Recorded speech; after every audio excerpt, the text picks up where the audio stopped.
Okay, let's start then. Any doubts from yesterday's session?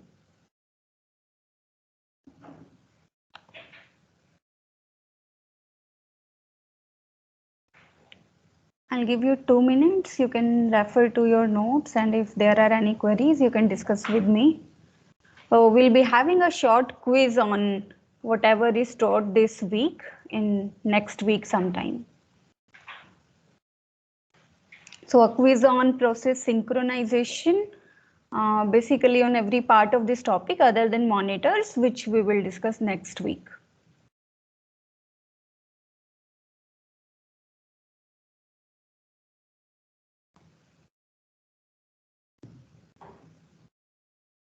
Okay, no queries. Shall I start then? So yesterday we talked about the test and set instruction, and we saw that for two processes it is easy to create a synchronization tool using the test and set instruction. But then yes, there is a problem of bounded wait there. Right, and also if you for multiple processes you can use test and set instruction easily. It's mostly like using a lock. So today we are going to talk about another synchronization tool which is available in most of the operating systems and most of the programming languages today. It's called semaphores. So semaphore, it's an abstract data type for synchronization. Now can someone tell me what is an abstract data type?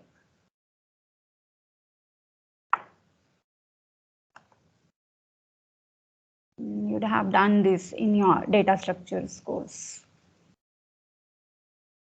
Like stacks and queues are abstract data types where we use them without needing to know the background detail. Exactly, right? So stacks and queues are our abstract data types. Abstract data type is something which can take a value and you can only modify these values with the help of certain predefined operations. So as an example, stack, it's just an array, but you are going to use it through push and pop operations. Queue, you are going to access it using enqueue and dequeue operations. Similarly, we have semaphore. It is implemented as an abstract data type in our systems. So if you look at a typical C or C++ code which is utilizing semaphores, it will look something like this. So I just want to tell you what exactly semaphore is, how it is implemented, and then I'll tell you what exactly it is. So if you look here, I have imported a library semaphore.h. Not I have, it's not my code. I've taken this. Just give me a moment, just a second.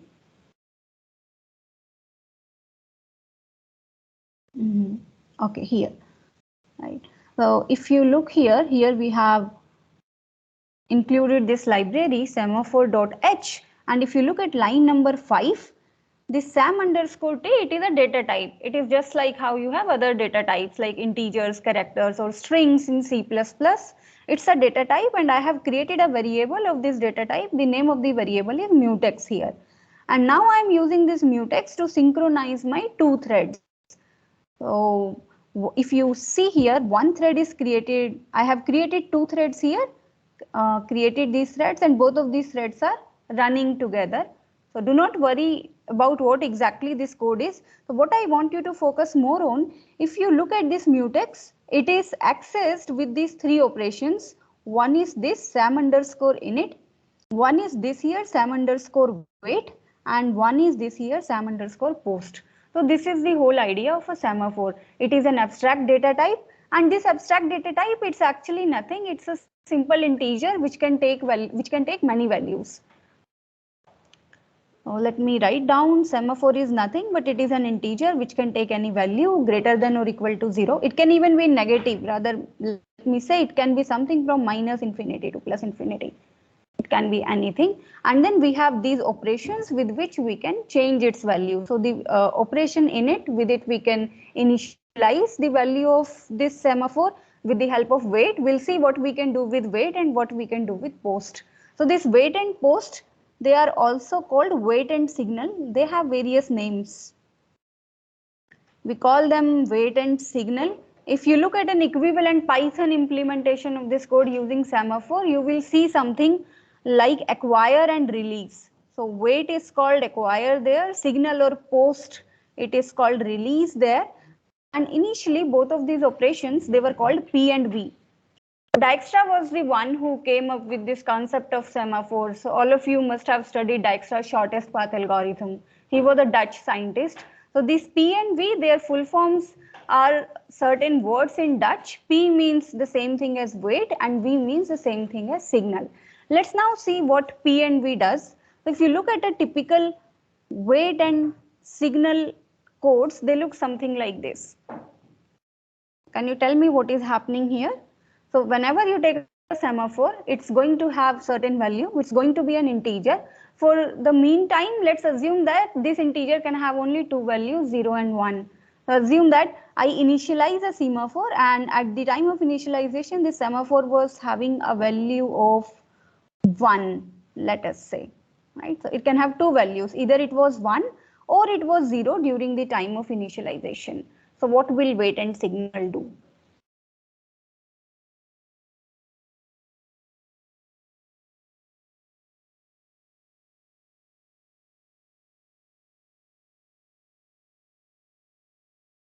So this is nothing but this is exactly similar to how we were locking using the test and set instruction.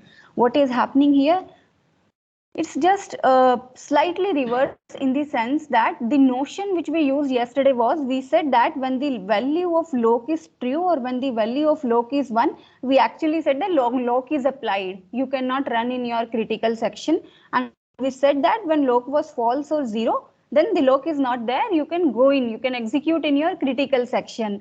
It's just reversed here. So here the idea is, if the value of s equals to 1, it actually means that lock is open. You can go inside. You can execute in your critical section. I've just reversed both of these notions here. If the value of s equals to 0, it's more like the lock is not there. So just opposite of this, right? So if s equals to, even I'm confused here, right? So if lock equals to 1, it means lock is applied. You can't go. If lock is 0, lock is not there, you can go execute in your critical section. Here it's the opposite. If s is 1, it means you can't go. If s is, I'm sorry. If s is 1, it actually means that the resource is free to use. You can go and execute in your critical section. So this thing here, it means can go. And s equals to 0 means can't go. Why we have sort of reversed this, I'll tell you in a while. So there is a reason why we have reversed this. It's slightly confusing on mind here. So just remember that when the value of s equals to 1, you can actually go and execute in your critical section. When the value of s is 0, you cannot go. You can't execute in your critical section. So when we start with s equals to 1, what's going to happen? When you so the implementation of it will look something like this. So whenever a process want to execute in its critical section, it's going to call wait s, then it will execute in its critical section, and then it will call signal s. So this is typically how your program will look like. So what will happen if the value of s equals to 1, it means that it's open. The room is open, you can go into your critical section. So process comes and it executes wait s. What wait s is doing here? So wait s, while the value of s is less than or equal to 0, it waits in an infinite loop. If the value of s is 1, it's not going to execute in an infinite loop. Rather, what it will do, it will make it equal to 0, means it will apply the lock, and then it will go and execute in its critical section. And as soon as it's done executing its critical section, it executes signal s, which means s++, and it makes the value of s back to 1. Any confusion still here? Okay, perfect. So every process is going to do the same thing. Before going to the critical section, you call wait s. After executing in the critical section, you call signal s. So, okay, this is done here. Now let's ask this question. Do you think all the conditions are satisfied here? That's the question we'll again and again ask whenever we apply any synchronization primitive. So we had 3 conditions: mutual exclusion, progress, and bounded wait. I'll again write here, there are many processes. Before going to their critical sections, all of them are going to call wait s. execute in your critical sections and call signal S. And this entire thing will be repeated here for the other processes. You can have 100 such threads or 100 such processes here. Each of the processes is doing the same thing. Also, please note one thing here, you cannot write these wait and signal codes on your own. So assume that you are implementing multi-threading, you just declare an integer variable called S of your own and you implement wait and signal like this, your own functions, it's not going to work. Why?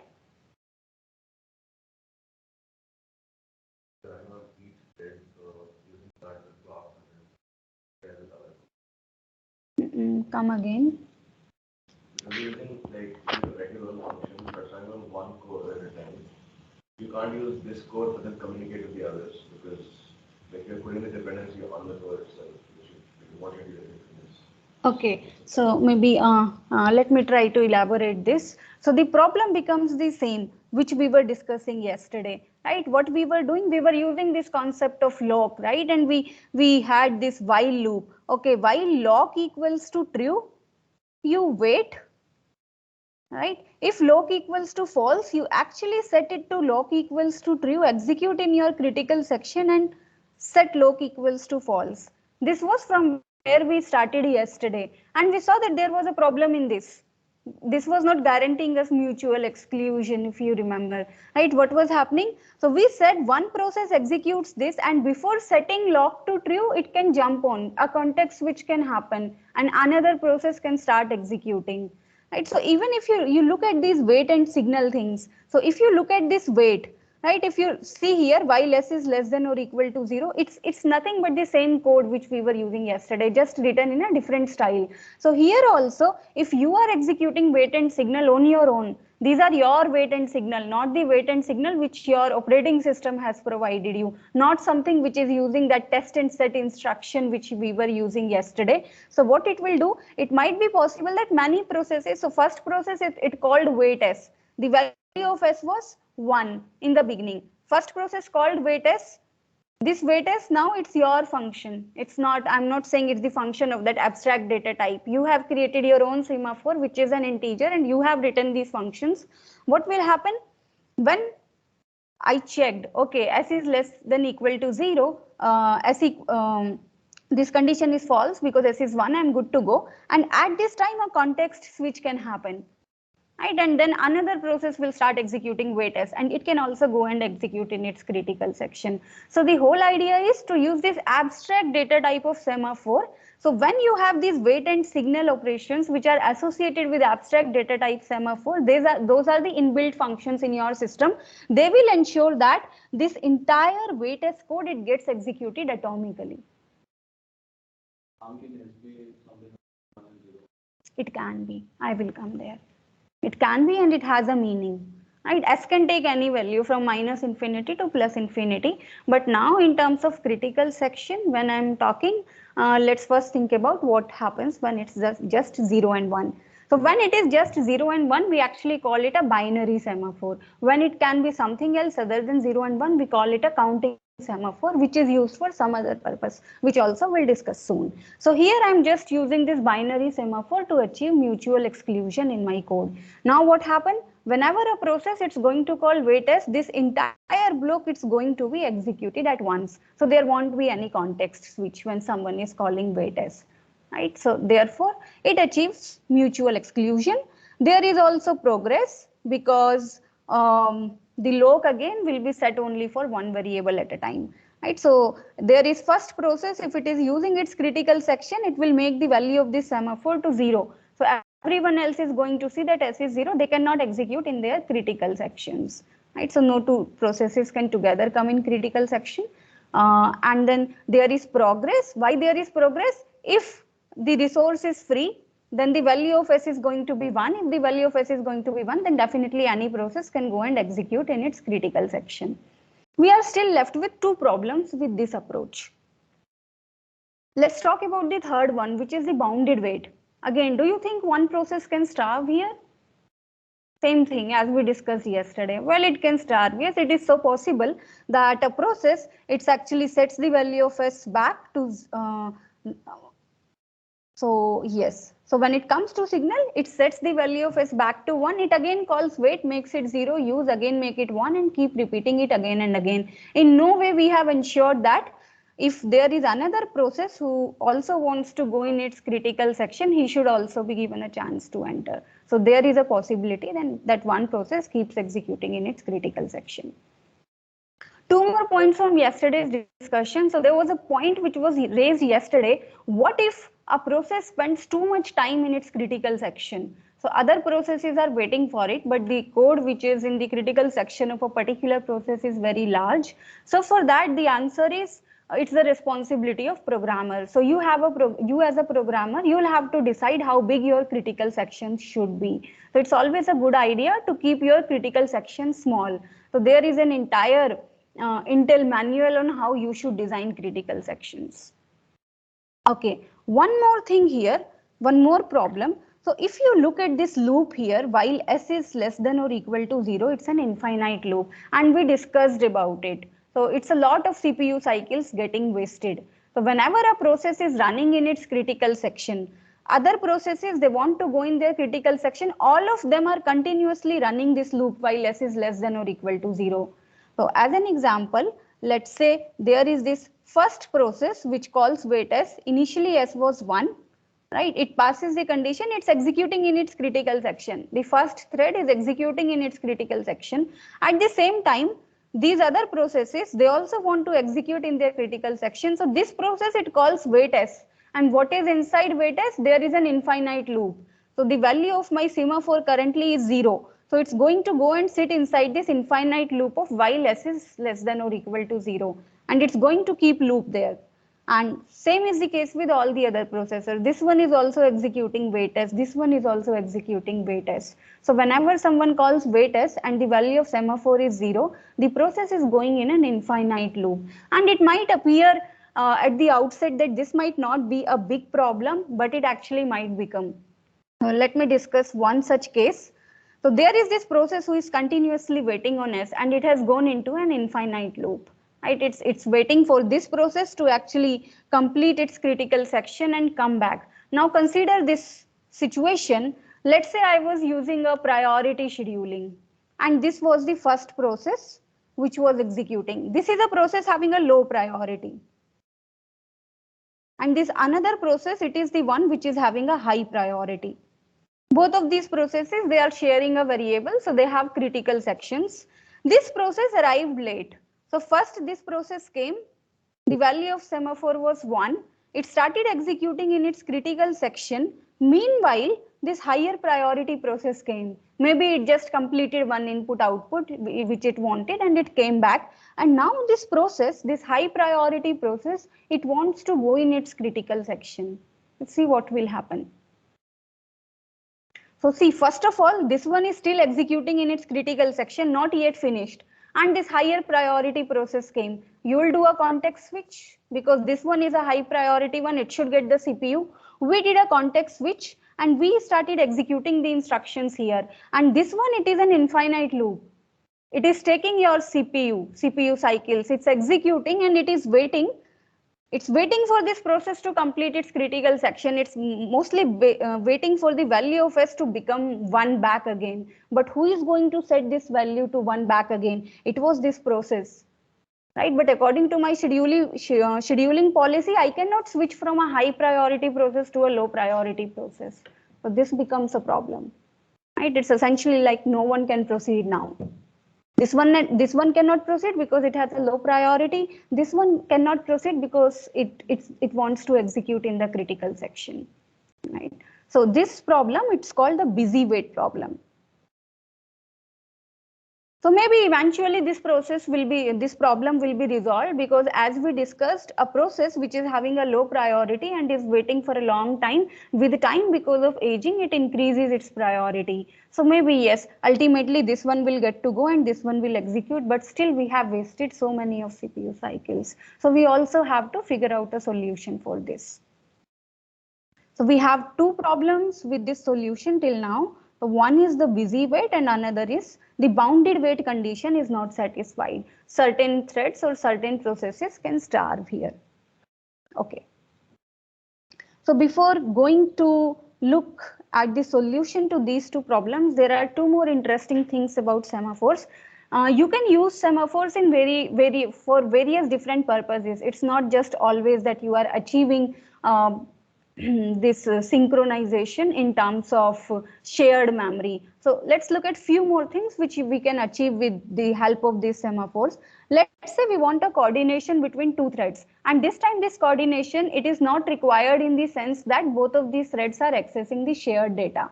It is required in a different sense, and let us say the sense is that I have this one thread T1 which is running, T2 which is running. T1 has a statement somewhere S1, T2 has a statement somewhere S2, and my code is such that I want to ensure that, and it can possibly happen in a lot of codes, lot of parallel programming codes, that I want that this statement S2 should always be executed after T1 has executed S1. Basically, there is a dependency between these two statements. First, T1 should complete S1, and only after that T2 should start executing S2. Now you tell me, how can I implement it using the wait and signal operations on a semaphore? Think about it.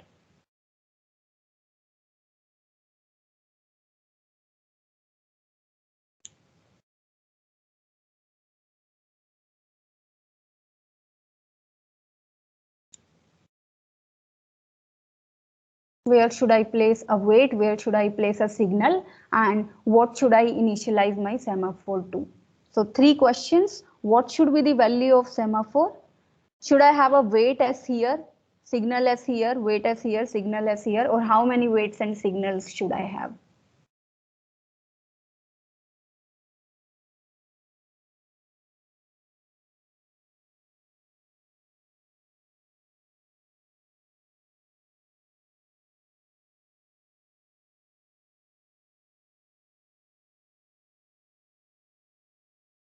Think about different possibilities. Take some random guesses.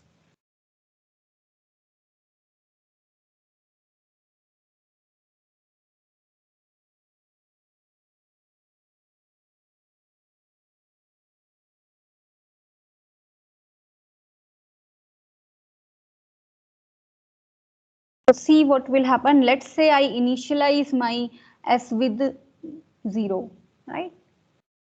So S0 means that you cannot go into your critical section. Basically, lock is applied. What will happen? If S is 0, then definitely if let's say I do S equals to 0, I write a wait S here and I write a wait S here. What will happen?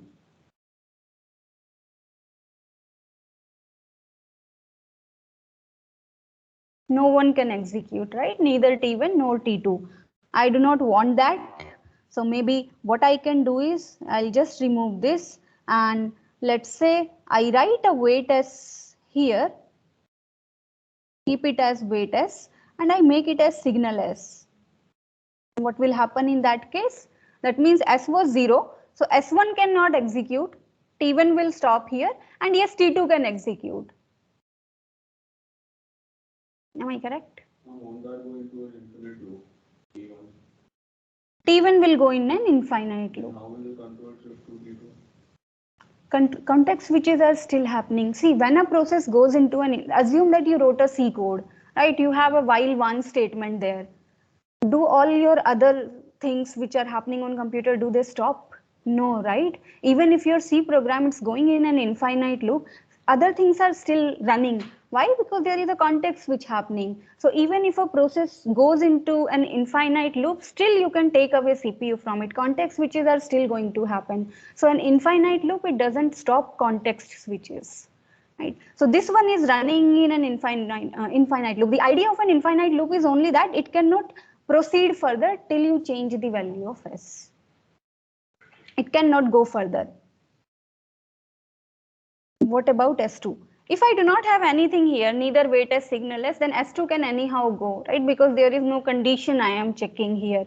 If I do a signal as here, again still S2 can go, right? But what will it do? I want you to think about this. So as soon as signal S happens, right? Now S1 can also run and S2 can also run. Can you see that?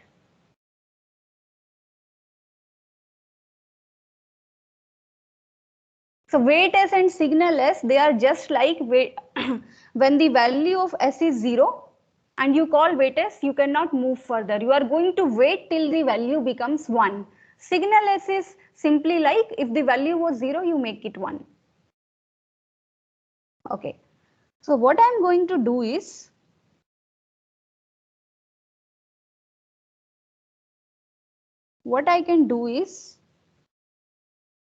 I can set the value of S to 0 first of all, right? And then I'm going to apply a wait S here. What will happen in that case? There is no condition I have applied in thread 1 as of now. There is only one condition wait S, which is for the thread 2. So thread 1 can anyhow run normally the way it wants to. However, thread 2, as soon as it comes here, it's going to stop. It's going to stop. It will wait here on S and it will wait till the value of S becomes 1. So what can I do? As soon as I'm done completing S1, I'll give a signal here.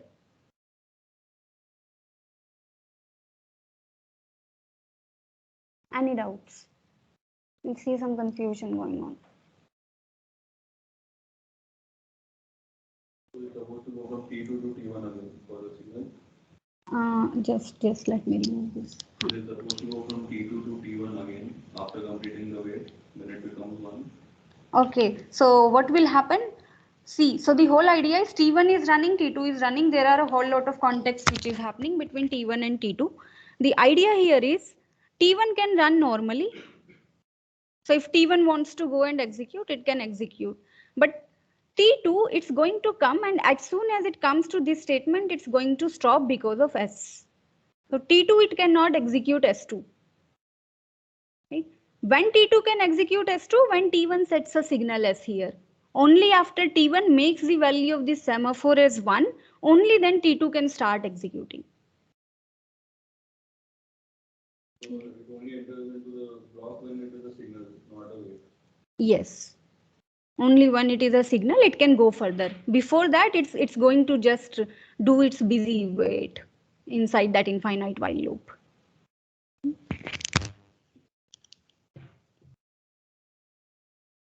Okay. Now comes the question, what happens if I initialize SS10? Right, S can be anything. It need not be 0 or 1. And what does that even mean? So something where S can have any value, it need not start from 1, it can start from 2, 3 or even 50, something like that. It is called a counting semaphore. So it is used when, let's say I want to impose a restriction like, so till now I was saying in critical section, only one process should execute in their critical section. Right? So if there are 10 processes, all of them are sharing certain memory, only one of them should execute in their critical section. Now I want to impose a slightly lower restriction. So I want to say, okay, well, 2 processes can execute in their critical section at a time. Or let's say I want to say, okay, well, 3 can execute, but no more than 3 or no more than 4. So in that case, such a strategy helps. The functions, signal and wait, they remain exactly the same. So let's see how it will work. So you might want to do something like, let's say you want to access a particular server, you want to get some data, and for that you have written certain threads. So there are 10 threads which are trying to access the server, but you don't want the server to get overloaded. So I want to impose a restriction that at a time only 4 threads should access the server, no more than 4. In that case, what we can do, we can initialize the value of SS4. And let's see what will happen in that case. So I have thread 1 sitting here. All the threads code is same. Wait on S, critical section, signal S. And let's say I have 10 such threads here. Wait S, critical section, signal S. So on and so forth. Here is the 10th thread. What will happen now? The first thread comes. It wants to execute in its critical section. It sees the value of S is 4. Right? It is not less than or equal to 0. Remember I'll write that code for wait S here. What is wait S doing? If S is less than or equal to 0, you keep waiting. Otherwise, you decrement S by 1. Right? And the code for signal is simply S++. So here comes the first thread. It calls wait S. So weight S is currently 4. 4 is not less than or equal to 0. It reduces S by 1. It makes S3 and it starts executing in its critical section. Basically, it starts accessing the server, right? Thread 2, it also wants to execute in its critical section. It calls wait S, again check the condition. It will now again decrement S by 1. It will make it 2 and it will start executing in its critical section. Similarly, a third thread will come. It will set it 1, start executing in its critical section. Fourth one comes, makes S 0, starts executing in its critical section. Now the fifth one comes. And now you see fifth one now cannot enter its critical section. All these 4 are still in their critical sections. Fifth thread comes now. The value of S is 0. So I'm sorry, it's not if, it is while here, right? It's an infinite loop of while. So this fifth thread here, it goes into an infinite while loop because the value of S is 0 now, right? It keeps waiting and waiting here. And it will keep waiting till one of these threads execute and it calls signal S. So as soon as one of these thread is done accessing the server and they make the value of S to be equal to 1, now this thread, it can come out of this infinite loop. It will now make S equals to 0 and go in its critical section. This is called a counting semaphore, generally used when you have, let's say, multiple instances of a resource in your system. So I have a resource which some threads want to access. Let's say I have 4 copies of a file, right? So in that case, I can use something like this. So 4 processes can run and they can access the file at a time. Okay. We can also do one more interesting thing here. So what if I make a small change to this wait S code and I make wait S something like this. Wait S, I just bring S minus minus here, right? And then I do while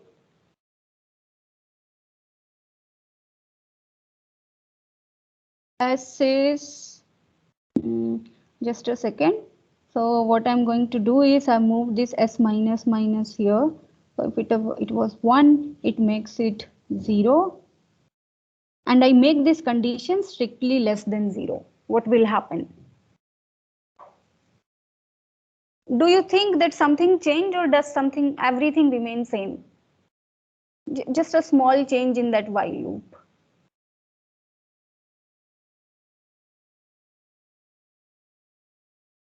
So what I'm doing now whenever any process it wants to execute in its critical section, it first reduces the value of semaphore and then it checks if this value has become negative, then it waits. Do you think it remains same? The functionality remains same? Or does it change? Take some examples and think about it. Sorry? Is it? In a sense, you can say because I'm always going to execute S minus minus. So previously S minus minus was dependent on the while condition. Now anyhow I'm setting here S minus minus and then I have the while condition. It actually remains the same, but it does an interesting thing here for us. So what is happening is, assume that the value of S was 1. Right? Assume that I'm current. So if you look at binary semaphore, it's nothing but a specific case of your counting semaphore where I have only one instance of a resource. So let's say I started with S equals to 1. There is only one resource. Right? So what wait S is going to do, it will do S minus minus. It makes it 0. The condition which it is checking is now only for while S is less than 0. So the process can execute in its critical section because S is 0. It's not less than 0. Right? It can execute in its critical section. And when it comes out, it's again going to make it equal to 1. But what I have done with this code now is, it will give you some more information if you read the value of S every time. What will happen is, let's say there were these 4 threads, right? 4 resources. So the first thread comes, it will execute S minus minus, it will make it 3, it will make the value of S3, start executing in its critical section. Second thread comes, makes it 2, executes in its critical section. Third one makes it 1, executes in its critical section. Fourth one makes it 0, still fourth one can go and execute in its critical section. Fifth one comes, fifth one now, before going into an infinite while loop, it sets this value as -1. And then it goes into its infinite loop. So S is -1 now. Sixth one comes, it will make it -2. Next one comes, it will make it -3. So you see now this number -3 is giving me some more information. It's telling me how many threads are waiting for this critical section. So you make this small change to this code and you get to know, you get some useful information here. Okay. And again, so it can become -4, -5, so on and so forth. So now whenever someone does a signal S, this value will again start increasing here. Okay. Now let's try to solve the problem of busy waiting. So every thread is going and sitting in this infinite while loop. Can I do something there? So how we implement semaphores is something like this. Right? So they are an abstract data type. Yes, this abstract data type, it is usually implemented as a structure, and this structure now, so how I'm going to solve that problem of busy wait. So what I want is whenever a process cannot enter its critical section, it should not just keep checking the value of S again and again. Rather, what would I want? This process should stop executing. It should go in a blocked state. It should sort of sleep at that time. It should stop execution. And whenever that semaphore or that resource it becomes available, some other process should wake it up. That makes more sense. It's like I want to go inside a room. Instead of constantly knocking it, I'll just sleep. And whenever someone comes out of the room, he's going to wake me up. So that this thing we are going to implement here. So now we are implementing this semaphore as a structure here. This structure has two things. So the first thing is value. Value is nothing but same, the value of S which we were having. It can have any value from -infinity to +infinity. Here I have, what is this? I have a pointer of type struct process. Struct process is nothing but, if you remember, PCBs, right? So I have a pointer to a PCB. Initially this pointer will be null. So it is nothing but this is a queue, and this star list, it is pointing to the head of that particular linked list or the head of that queue implemented as a linked list, right? So what we will do, so the wait operation is now changed as this, right? So whenever a process it wants to execute in its critical section, it will first decrement the value of S as we have done in the last slide. Then if the value becomes less than 0, instead of going in an infinite while loop, you add this process to this queue. You add this process to this list here and you block this process. Right? So we are sort of doing a bookkeeping. We are keeping a track of which processes are waiting for the critical section. It now just becomes like CPU scheduling. So whenever a resource wanted an input output, right, it is blocked and it's put there in the waiting queue for input output. We now have a waiting queue for critical sections. So whenever there are 2 or 3 processes which are accessing a shared variable, if someone is accessing a shared variable through its critical section, another one wants to access a shared variable through its own critical section, I'll put this process in a blocked state, in a waiting queue. So what I have done, you add this process to the list of S and you block it. Okay. And now what the signal operation will do? So signal operation is when someone is done, some thread is done executing its critical section, it will first of all increment the value of the S, increment the value of semaphore, and then if the value of semaphore is less than equal to 0, when will be the value of semaphore be less than equal to 0? When we have a waiting process, when the queue is not empty. When that queue is not empty, you remove a process from that queue and you wake it up. And you see, this not only solves the problem of busy waiting, it also solves the problem of bounded wait. So bounded wait was what? When a process was starving, someone which had a higher priority was running. So what will happen now? All the processes which wanted to execute in their critical sections, all the processes who are waiting, they are in a queue, right? Queue is what? First in, first out. So whenever I'm going to wake up a process, I'm waking it up from a queue. not waking them up based on their priorities. Right? So this queue can have processes of higher priority, lower priorities. That doesn't bother me. I'm just going to take a process from this queue and I'm going to wake it up, whether it's a low priority process or a high priority process. So the bounded wait problem is also resolved here. Okay.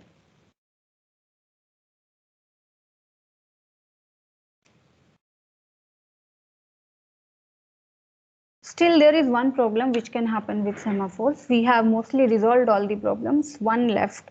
I'll talk about that. So before that, let's see an application of semaphores, how I'm actually going to implement it with the help of this popular problem, which is called producer-consumer problem. What is happening here? There are two threads which are running. One thread is creating some data, another thread is consuming that data. So assume that there is a thread which runs, and whenever it is running at certain periods, it takes recordings of the temperature and pressures and it stores them somewhere. And there is another process which is reading these values of temperature continuously, and it is doing some computations based on that, maybe controlling the temperature of a room, something like that. I can implement it as an array. So I have a shared array here. Whenever the thread T0 runs, what it will do, it will capture a temperature reading and it will pass this reading, it will put this item in this array which I am calling buffer. So it inserts it into the buffer. And there is another process, instead of T0 here, rather it's better to call it the producer. So this is the producer thread here, producing items, keeping them in the buffer. Here is a consumer thread, consuming items from this buffer. How do I implement it? So can I start my implementation like this? Assume that the size of this buffer is 4. It's going to have some size. It's going to be n if I talk more generally. So there are these 4 indices 0, 1, 2, 3, and I'm going to store some values in these 4 indices. So can I say that? So let me start writing the code. I say while one producer is an infinite loop, is in an infinite loop, and it is producing items. It's producing temperatures. So anytime it has a new item, what it will do, I have one value here, count, which is also shared, keeps a track of where I am inserting data.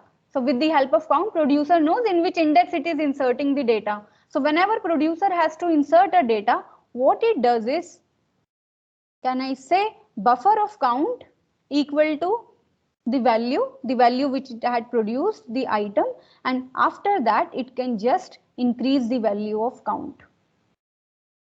Seems good?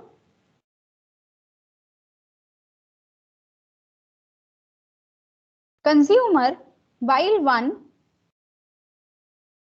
it's going to read the value. It's going to read the value from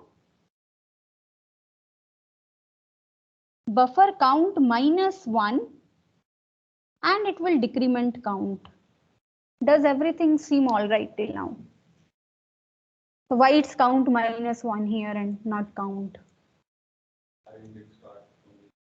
Our array index starts from 0, right? So 0 here is the value of count actually is telling me, according to my code, you can implement it in a different way. So according to this code here, value of count is telling the producer at which position he is going to insert.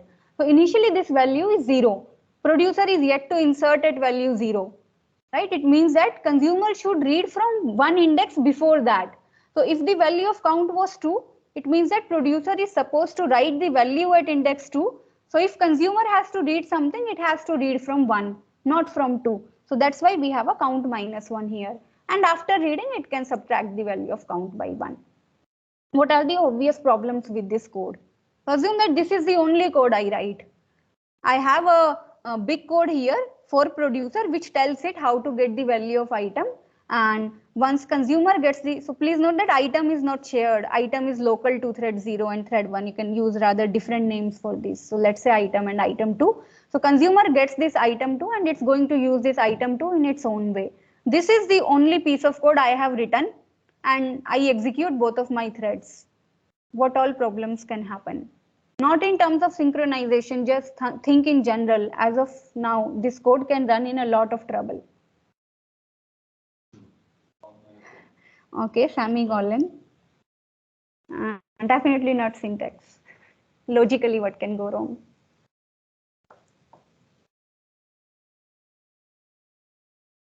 Whenever you insert in an array or whenever I take value from an array, let's say you are writing a code for inserting elements in an array, you check for some conditions, right? What are those conditions?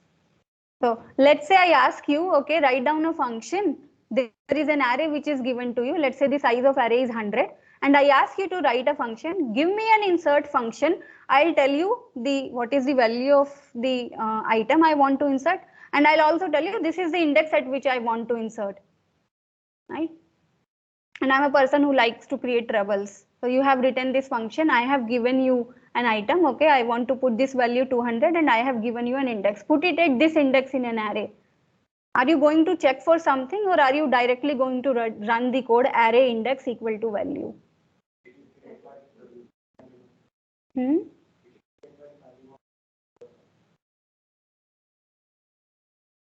Okay, or is it the reverse way? Before? You are on the right track.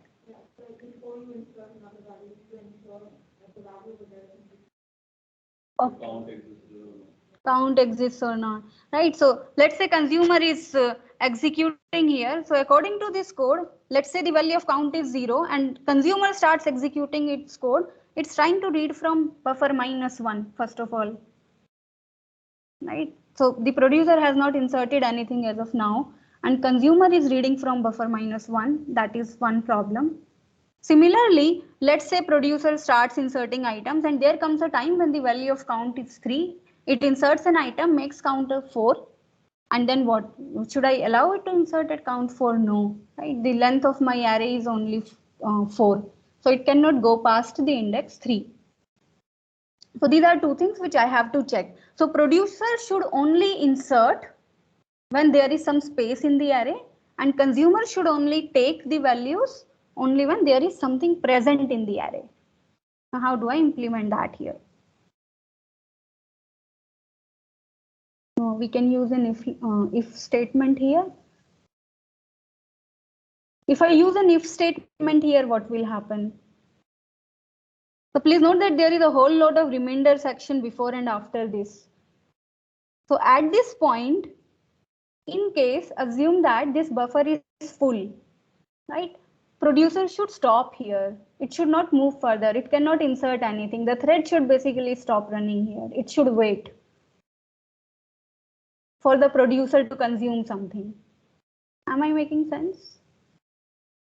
So I am going to put a condition here while count equal to 4 and a semicolon here. What will happen now? As soon as it has inserted the element at the third place and it made the index or the count is nothing but index, it made it 4. It will go into an infinite while loop next time when it will try to insert an item here. It cannot insert it. It goes into a busy wait here. Similarly, consumer, when will consumer go in a busy wait? While count equal to -1. While count equal to 0. So if you look at count, it's also actually telling me nothing, but it is telling me how many items are till now there in this buffer. Right? So if there are no items in the buffer, consumer should basically wait. Now does it look all right, the code? So what producer is going to do, whenever the value of count is not 4, it's going to insert an item here, it's going to do count plus. Whenever it's inserting, whenever the value of count becomes 4, it stops. And then consumer is continuously consuming till the value of count is positive, it keeps consuming and it decrements count. Right? And as soon as, let's say, the value of count was 4, producer has stopped, consumer runs, it can make the value of count 3 and at that time producer can again insert an element at the index 3.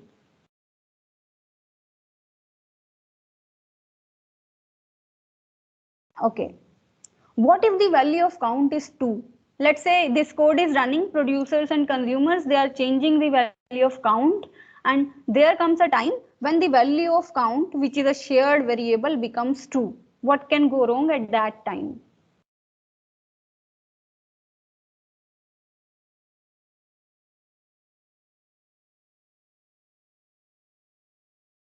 So if the value of count is true, this while loop is false. The condition of this while loop is also false, right? And both producers and consumers can execute that code. The producer can still insert an item because there is space in the buffer. Consumer can still take an item from the buffer because there are items in it, and both of them can now execute simultaneously, and then comes a synchronization problem. What if now both of them are trying to access the buffer at the same time? If you remember our very first example, count plus plus and count minus minus, the race condition. I will stop here today. We'll discuss it next week. Think about this and think about how you can correct this with the help of semaphores. How can you use wait and signal in this example to make everything work?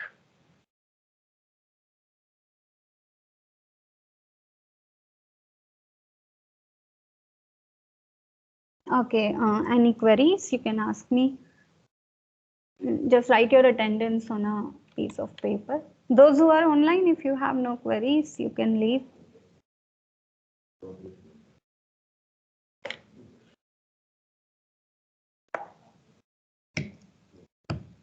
Count is starting from 0 or 1 It's starting from 0. Then shouldn't that be while count equal to 3? The producer one? Producer. Okay, see what is happening according to this code. As I told you, you can execute it slightly differently. The value of my count here is telling you at which index is the producer going to insert an item. Let me make the use of board.